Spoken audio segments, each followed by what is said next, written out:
Terima kasih Anda masih menyaksikan Metro Siang. Pemirsa, besok 16 Januari 2023 akan menjadi hari yang paling ditunggu oleh Aremania, khususnya dari 135 keluarga korban meninggal dunia akibat tragedi Kanjuruhan. Besok sidang perdana tragedi Kanjuruhan akan digelar di Pengadilan Negeri Surabaya dengan menghadirkan 5 orang tersangka. Lalu apa saja peran para tersangka dan mengapa sidang digelar di Surabaya, bukan di Malang, karena kasusnya terjadi di Malang. Kita akan bahas selengkapnya kali ini. Kita pemirsa akan kembali melihat siapa saja dari 5 tersangka yang sudah di P21-kan kasusnya dan juga akan disidangkan besok. Yang pertama ini adalah Abdul Haris yang merupakan mantan ketua dari panitia pelaksana Arema FC. Abdul Haris ini perannya adalah tidak membuat dokumen keselamatan dan keamanan bagi penonton, padahal harusnya sebagai ketua Panpel saat itu dia wajib untuk dapat membuat dokumen keselamatan dan juga keamanan bagi penonton. Kemudian yang kedua ada Suko Sutrisno yang merupakan mantan security officer yang bertugas pada saat itu. Ia melakukan tindakan yakni tidak membuat dokumen penilaian resiko. Padahal hal tersebut merupakan kewajibannya juga sebagai security officer yang bertanggung jawab untuk menjaga keamanan di Stadion Kanjuruhan di tengah terjadinya kegiatan olahraga ataupun pertandingan sepak bola.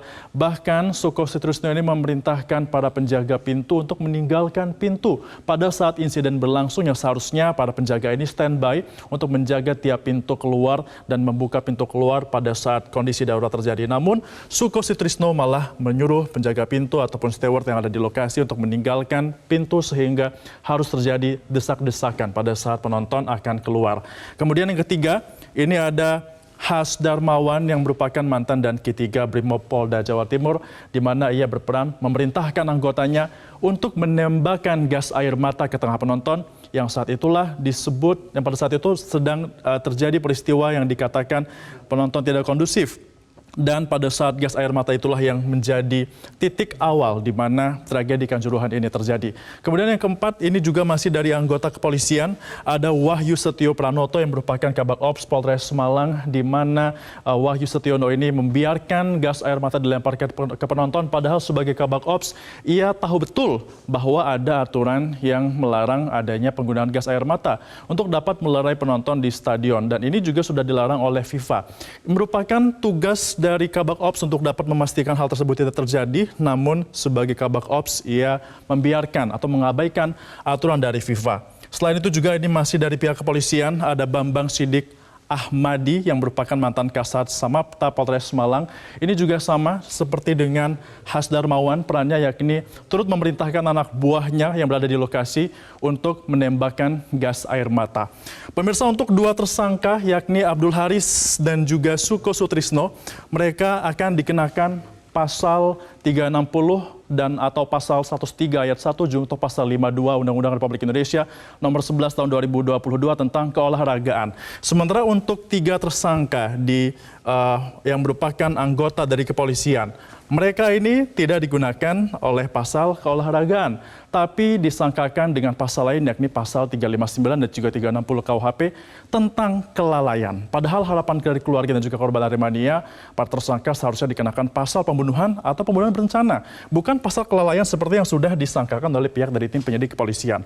Lantas kita akan kembali melihat berkaitan dengan kasus ini pemirsa, di mana sidang yang akan digelar besok pada tanggal 16 Januari 2023 yang sudah dijadwalkan oleh Pengadilan Negeri Surabaya. Dan ini nanti akan menghadirkan majelis hakim 3 orang, yakni adalah Abu Ahmad Sidki Amsyah, Mangapul dan juga Iketut Kimiarsa. Tentunya nama ini juga sudah dikeluarkan di rilis resmi ataupun di website resmi dari Pengadilan Negeri Surabaya. Namun akan ada aturan yang menuai kontroversi juga, di mana dalam sidang ini digelar daring dan juga terbatas. Ada pembatasan bagi masyarakat yang ingin menyaksikan langsung sidang dari tragedi Kanjuruhan.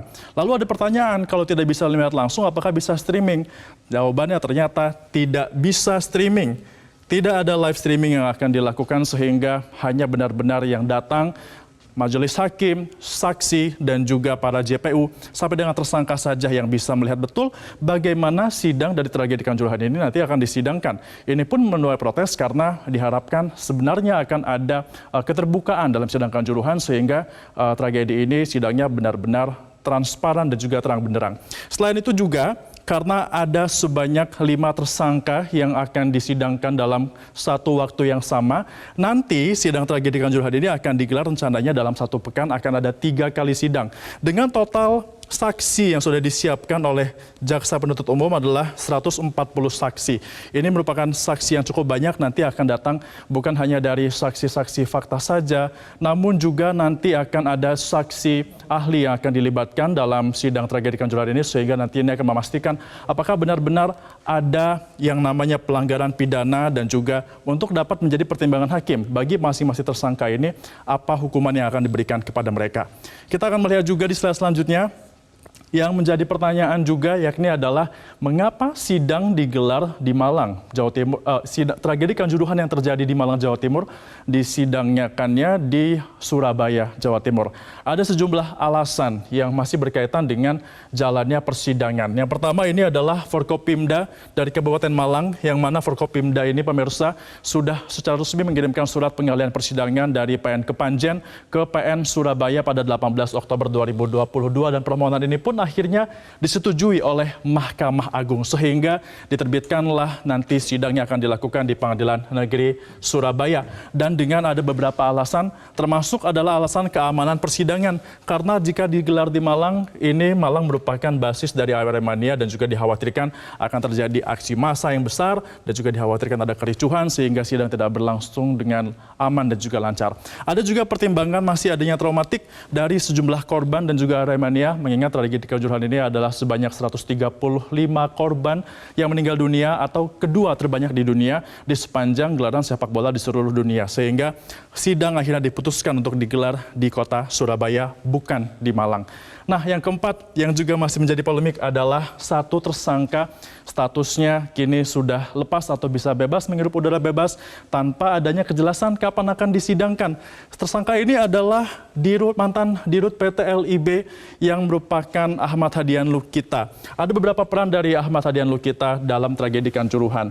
PT LIB yang pertama ini tidak memverifikasi kelayakan Stadion Kanjuruhan sebelum digunakan sebagai tempat untuk dilakukannya gelaran saat itu.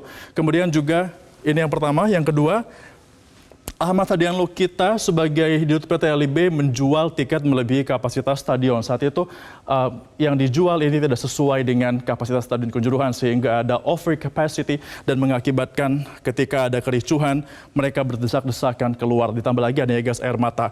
Dan juga yang ketiga, Ahmad Hadian Lukita tidak membuat dokumen keselamatan dan keamanan bagi penonton di Stadion Kanjuruhan. Artinya memang tidak diperhatikan dengan betul bagaimana nanti jika ada kericuhan, apa yang harus dilakukan. Sebagai Dirut PT LIB saat itu yang punya acara justru tidak memperhatikan hal tersebut dengan baik sehingga peristiwa tersebut tidak dapat dihindarkan. Lantas mengapa dia bisa keluar dari penjara meskipun masih berstatus sebagai tersangka? Ternyata hal ini sesuai dengan aturan, yakni penyidik memiliki waktu total 60 hari untuk melimpahkan berkas ke kejaksaan sejak 20 hari penahanan pertama dan juga tambahan 40 hari. Karena dalam kurun waktu 60 hari tersebut penyidik masih belum juga bisa melengkapi berkas dan juga melimpahkan ke kejaksaan, maka status mantan Dirut PT LIB adalah lepas demi hukum, lepas dari tahanan. Bukan berarti tidak menjadi tersangka. Statusnya masih adalah tersangka, pemirsa.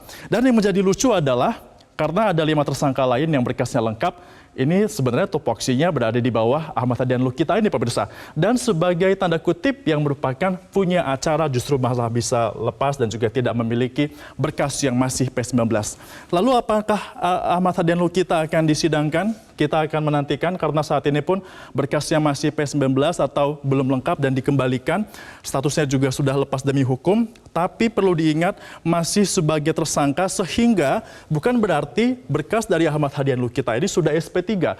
Artinya tim penyidik masih memiliki kewajiban untuk melengkapi berkas dari Ahmad Hadian Lukita untuk nanti dinaikkan lagi ke tingkat kejaksaan. Barulah jika nanti sudah lengkap dan juga dinyatakan P21 oleh pihak dari kejaksaan, nantilah kita akan tunggu apakah mantan Dirut PT LIB Ahmad Hadian Lukita akan disidangkan.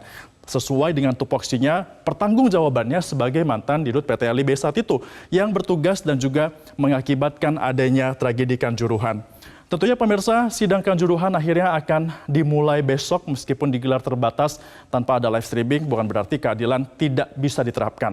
Diperlukan dukungan dari seluruh elemen masyarakat, khususnya Aremania untuk dapat mengawal sidang Kanjuruhan agar keadilan bagi 135 korban meninggal dunia, 500 luka-luka dan ribuan trauma bisa terbayarkan dengan tuntas. Demikian pemaparan kami saat ini. Metro Siang, saya kembalikan ke rekan Valencia Melvinci.